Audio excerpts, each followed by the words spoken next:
Nicola Sturgeon and Douglas Ross will go head-to-head this week as the race for B.a.t.tle House in Holyrood is launched for next May.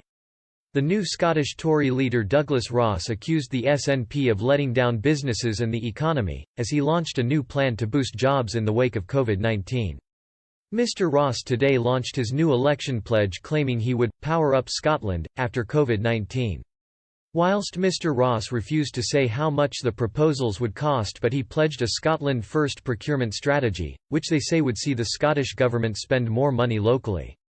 Mr. Ross said today during a press conference with journalists, "As we have come through the health crisis of this pandemic, we now face the economic crisis. I don't think enough has been done by the SNP during the pandemic and for many months and years beforehand to get Scotland's economy in a good place to respond to that, which is why I have put forward these series of proposals in my first policy paper today." In the biggest economic downturn of our lifetime, the UK government stepped up and protected nearly 1 million Scottish jobs. Now the Scottish government must match that ambition. The Scottish Tories also want to see the introduction of new sector-specific job security councils, based on a similar scheme in Sweden to help workers who have been laid off find new work. Alongside this, they also proposed a 3-lane M8 and a Scottish dynamo to compete with the Northern Powerhouse and Midlands engine, investing in infrastructure north of the border. He added of Boris Johnson, "The Prime Minister is the Prime Minister of the United Kingdom. He will be visiting Scotland regularly. He will be engaging with businesses and communities the length and breadth of Scotland," Ross said. However much the SNP jump up and down, saying he's doing it for this reason or that reason, he's doing it because he's the Prime Minister of the United Kingdom, and from my point of view he is very welcome here at any point. Mr. Johnson has been among a raft of UK ministers to visit north of the border in recent months, including the Chancellor, as the UK government looks to cement the benefits of the Union in the eyes of a Scottish electorate appearing to be shifting towards separation. It comes after recent polls have put support for independence as high as 55% this month, with voters in June and July returning 54% support for leaving the UK.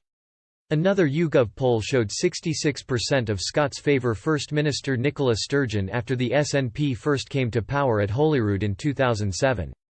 Mr. Ross concluded, "From my point of view, he's very welcome to come here at any point to show that Scotland has two governments. When we have two governments working together and delivering together, we get far more than one that says the other shouldn't even think about coming to Scotland."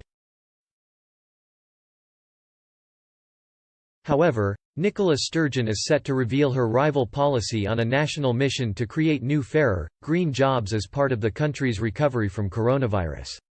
Express understands that the SNP hope to prioritise will include investment in plans for a youth guarantee for unemployed young people, as well as a programme to help people retrain for new areas for the economy, such as low-carbon industries. Mr. Ross will not be in Holyrood when Nicola Sturgeon unveils her latest legislative programme, with former Scottish Tory leader Ruth Davidson taking responsibility for questioning the First Minister. Keith Brown MSP, depute leader of the SNP, said, "Douglas Ross' plans have been shown to be utterly hollow in the middle and to fall foul of his own party's so-called UK internal market plans, which he supports." He added, "This is typical of the Tories, who are more interested in sound bites than coherent policy proposals, and constantly put the survival of their own party over the survival of Scotland's economy, jobs and livelihoods." The First Minister's programme for government will deliver progressive policies focused on dealing with the economic, health, and social crisis caused by coronavirus.